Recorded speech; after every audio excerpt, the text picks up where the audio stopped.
Selamat datang dan ikuti saya sebagai Samsung Galaxy S26 Plus, dan hari ini saya akan menunjukkan kepada Anda bagaimana cara merekam layar di perangkat ini.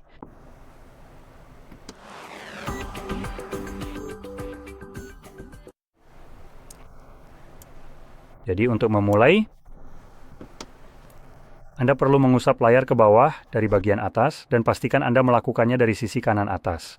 Karena Samsung memisahkan notifikasi dari tombol-tombol pintasan, jadi jika Anda mengusap ke bawah dari sisi kanan, Anda akan mendapatkan bagian di sini dengan tombol-tombol pintasan. Di area ini, geser ke bawah lagi. Dan seperti yang Anda lihat, ini memperluas apa yang terlihat. Secara default, perekam layar kita seharusnya terlihat di sini, tetapi jika karena suatu alasan tidak muncul, mungkin Anda telah menghapusnya. Anda dapat menambahkannya dengan mengklik ikon pensil ini lalu klik Edit.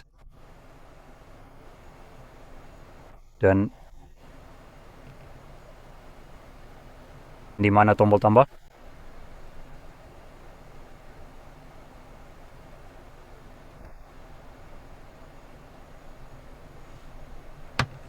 Apa?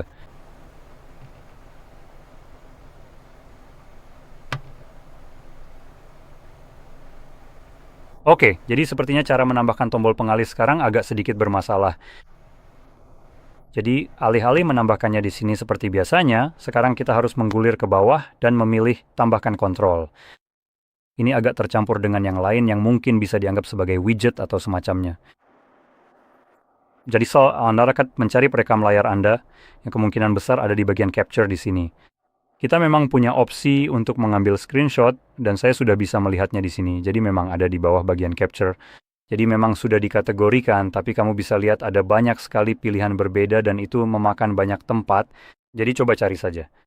Setelah menemukannya cukup ketuk saja. Entah kenapa, itu tidak langsung ditambahkan ke daftar. Jadi saya rasa kita seharusnya bisa memindahkannya. Lihat ya. Jadi kamu bisa lihat kita bisa menyeretnya, menambahkannya di sini, klik selesai dan sudah ada di sana. Ini jadi jauh lebih rumit dari yang seharusnya, benar-benar tanpa alasan, tapi ya sudahlah. Jadi bagaimanapun juga, ya setelah togglemu ditambahkan di sini, pertama kali, kamu bisa menahannya dan ini akan langsung membawamu ke pengaturan. Sekarang, jika kita gulir ke bawah, kita punya opsi video, khususnya perekaman layar, jadi kita punya audio dan kita bisa merekam media saja, media dan mikrofon, atau tidak merekam apapun. Entah kenapa kamu tidak bisa merekam hanya mikrofon saja, sepertinya memang itu bukan pilihan, seolah-olah tidak ada yang ingin melakukan itu saja. Jadi untuk saat ini aku akan membiarkannya seperti itu. Kita punya kualitas video dan ini sudah diatur ke yang tertinggi, 1080p, jadi biarkan saja di situ, jangan diturunkan. 1080p itu sebenarnya standar minimum, dan sejujurnya di perangkat ini seharusnya bisa lebih tinggi lagi. Ini bukan layar 1080p, ini menurut saya lebih mendekati 1440p. Jadi ini sedikit kehilangan kesempatan di sini. Selanjutnya kita punya ukuran video selfie, ini mengacu pada kemampuan untuk menambahkan rekaman selfie ke rekaman layar kamu. Dan area kecil yang bisa kamu lihat di sini, lingkaran ini akan menjadi ukuran asli dari rekaman selfie-nya. Itu akan terlihat di rekaman yang bisa kamu pindah-pindahkan. Dan tentunya kamu bisa mengatur ukurannya di sini. Lanjut ke bawah, kita punya opsi tampilkan ketukan dan sentuhan. Mereka hanya merekam titik abu-abu semi-transparan di mana jari kamu menyentuh layar. Sekarang untuk video seperti misalnya yang sedang saya buat di sini, ini mungkin sebenarnya cukup berguna karena biasanya saat kamu merekam layar. Jelas, seperti sekarang ini saya merekam, kamu tidak akan bisa melihat di mana saya menekan layar.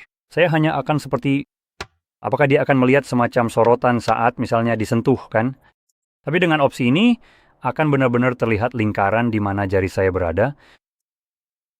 Jadi bisa saja ini jadi hal yang bagus sekarang untuk keperluan gaming. Saya mungkin akan menghindari fitur ini karena bisa jadi mengganggu, apalagi kalau kamu menggunakan gaya genggaman cakar yang agak aneh seperti ini. Jadi jelas akan ada beberapa titik sekaligus dan itu bisa jadi sangat mengganggu. Dan itu saja sebenarnya semua opsi yang kita punya di sini. Jadi mari kita tutup saja. Dan sekarang kita akan mulai merekam, jadi kita akan cari tombol ini lagi, dan kali ini kita cukup mengetuknya saja. Ini akan memunculkan beberapa opsi tambahan, misalnya area yang ingin direkam, jadi kita bisa merekam layar penuh atau sebagian saja. Jadi, kamu bisa memotong area rekaman sesuai keinginan. Selanjutnya, ada opsi rekam audio lagi. Ini sudah ada sebelumnya, tidak berubah, dan tetap saja tidak ada opsi mikrofon di sini. Dan sebenarnya saya ingin mengaktifkan ini, jadi saya akan mengetuk di sini untuk menunjukkan bagian atasnya. Jadi kamu bisa melihatnya sekarang. Sekarang kita akan mulai merekam. Kita bisa melewati hitungan mundur jika ingin langsung mulai merekam. Selain itu, kamu bisa menambahkan rekaman selfie dengan mengklik di sini. Pada ikon kecil ini. Sekarang, pada dasarnya, apapun yang kamu lakukan akan direkam oleh perekam layar. Ada beberapa keterbatasan pada hal ini yang menurut saya tidak akan bisa saya tunjukkan di sini kecuali jika ini akan menghalangi. Tapi aku tidak tahu.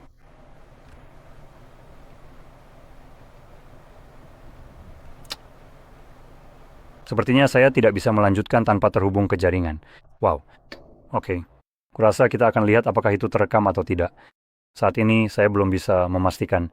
Hal itu baru akan terlihat jelas saat kita melihatnya atau saat kita melihat konten yang telah kita buat.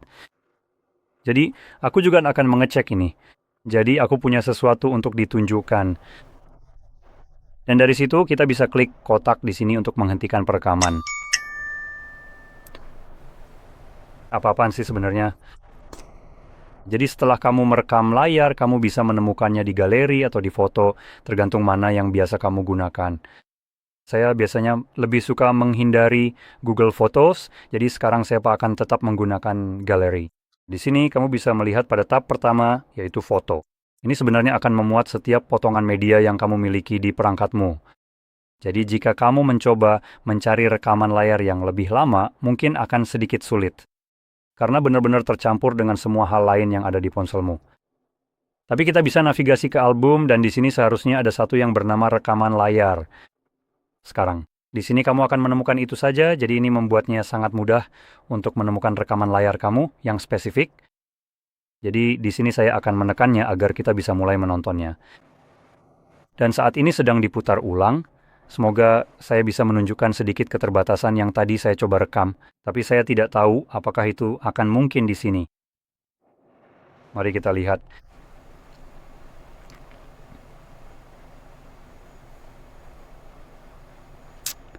Sayangnya ini merekamnya. Jadi biar saya jelaskan apa yang biasanya terjadi, supaya kamu tahu apa yang harus dicari. Pada aplikasi tertentu, aplikasi itu sendiri memiliki kemampuan untuk membuat rekaman layar dan juga tangkapan layar menjadi hitam. Jika layarnya menjadi hitam, maka tangkapan layar rekaman layar juga tidak bisa dilakukan lagi. Ide seperti ini dirancang untuk privasi dan keamanan pengguna perangkat. Dan biasanya fitur ini digunakan oleh aplikasi perbankan. Itulah sebabnya saya mencoba membuka wallet, karena saya menduga aplikasi itu mungkin menggunakannya. Jadi bayangkan situasi hipotetis di mana di ponselmu terdapat semacam malware. Malware itu menggunakan fungsi tangkapan layar atau perekaman layar untuk mengetahui PIN atau kata sandi saat kamu mengetikkannya di aplikasi bank. Kamu bisa membayangkan betapa berbahayanya hal itu bagi keamanan bankmu. Jadi aplikasi bank pada dasarnya langsung memblokirnya ketika mereka memblokir fitur tersebut. Setiap jenis tangkapan layar atau perekaman layar, khususnya perekaman layar, akan langsung menampilkan layar hitam saja, tidak ada yang terlihat di sana. Selama aplikasi tersebut terbuka, begitu aplikasi ditutup, perekaman akan berjalan normal kembali atau menampilkan konten normal seperti layar utama. Tapi, kamu tahu, saat kamu membuka aplikasi yang diblokir itu, layarnya langsung berubah menjadi hitam. Bahkan input sentuhan pun seperti kita mungkin bisa melihatnya di sini. Jadi kamu bisa, saya sedang mencoba menunjukkannya kepada mereka.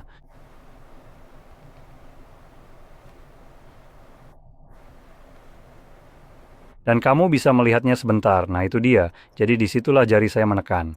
Jadi bahkan, ini juga akan diblokir pada saat perekaman layar tidak bisa melihat layar. Jadi bagaimanapun juga ini adalah contoh kasus yang baik di mana bank menggunakan fitur ini. Dan selain itu, biasanya kamu ingin menggunakan misalnya perekaman layar atau tangkapan layar di aplikasi seperti ini untuk pada umumnya hanya menangkap konfirmasi pembayaran, sebagai contoh.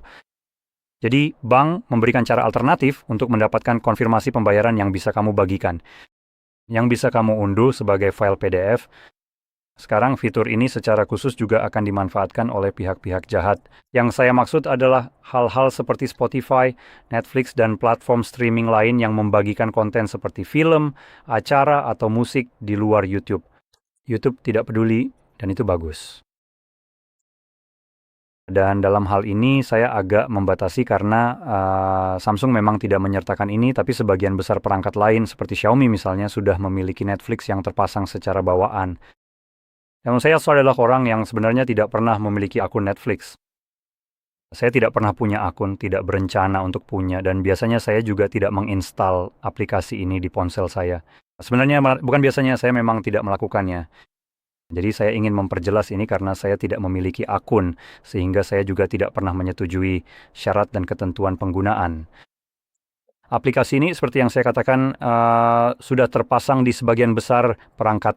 Dan bahkan jika saya mengunduhnya dari Play Store, yang seharusnya bisa saya lakukan jika saya masuk ke akun Google, bukan?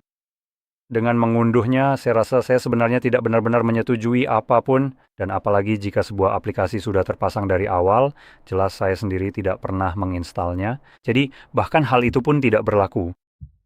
Sekarang, ketika kamu membuka Netflix pun akan diblokir, bahkan meski belum login. Saya anggap ini pelanggaran terang-terangan. Ini ponsel saya tidak bertanggung jawab untuk melindungi aplikasi Anda dari pembajakan.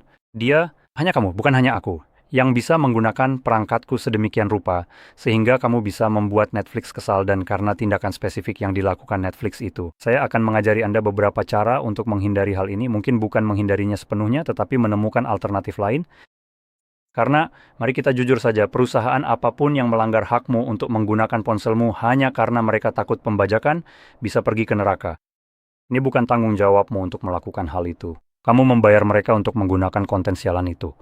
Jika kamu ingin merekam atau mengambil tangkapan layar, itu hakmu, karena kamu sudah membayar mereka.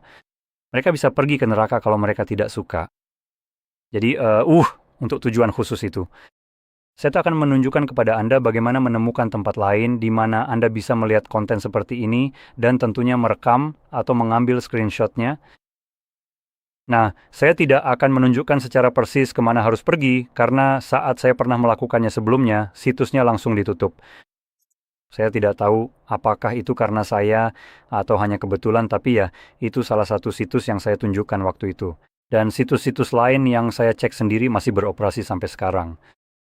Jadi sekarang saya punya pendekatan, ajari seseorang memancing daripada memberinya ikan, dan saya akan memberi mereka makan seumur hidup. Jadi DMCA juga bisa pergi ke laut saja, terutama mengingat orang-orang yang mungkin ingin merekam bagian tertentu dari sebuah acara atau film, kemungkinan besar sudah membayar langganan sialan itu. Sekarang kalau kamu belum, ya sudah nasib. Saya benar-benar tidak peduli. Pokoknya begitu. Kita akan membuka browser kita. Oke, saya tidak tahu mengapa pemesanan dibuka, tapi sudahlah. Dan di sini saya akan menunjukkan situs yang dulu saya gunakan untuk tujuan ini. Situs ini memang sudah tidak aktif saat ini, tetapi akan terus berkembang dan bisa menjadi tolok ukur yang bagus untuk memulai. Jadi Pairstream Move. Sekarang saya tidak akan benar-benar menavigasi ke sana, saya akan menambahkan spasi dan menambahkan alternatif. Nah, begitulah. Dan aku tidak terhubung ke jaringan sialan.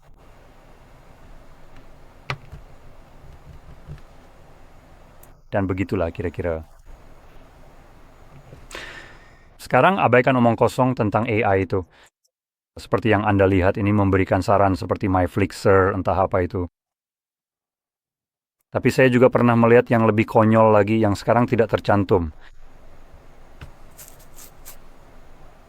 Menarik sekali mereka menghapus ini.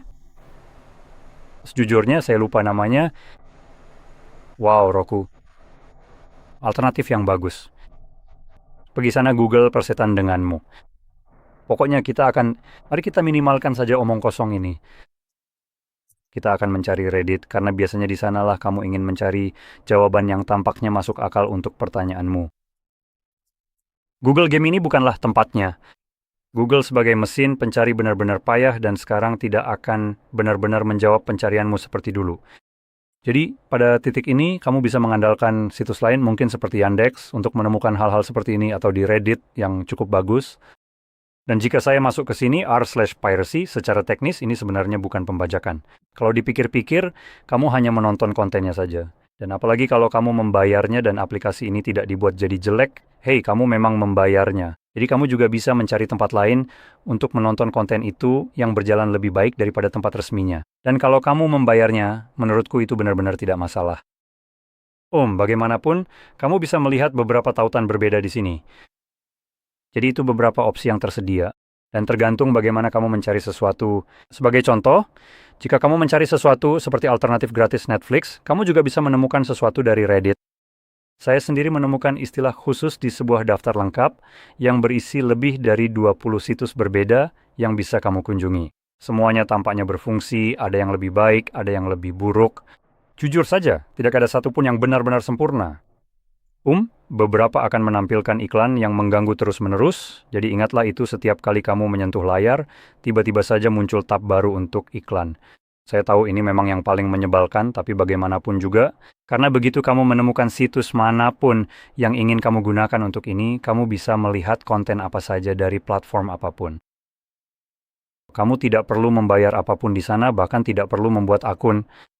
Dan karena ini dijalankan di peramban web kamu, yang bisa kamu lakukan tentu saja adalah mengambil tangkapan layar dengan menekan tombol power dan volume bawah, atau jelas merekam layar karena peramban tidak memblokirnya.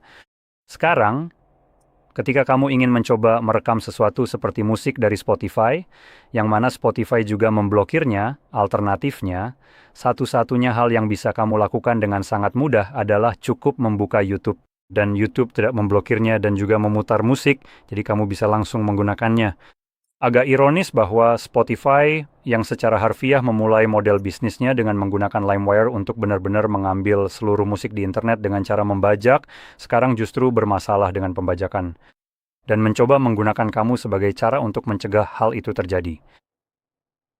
Bagaimana sekarang?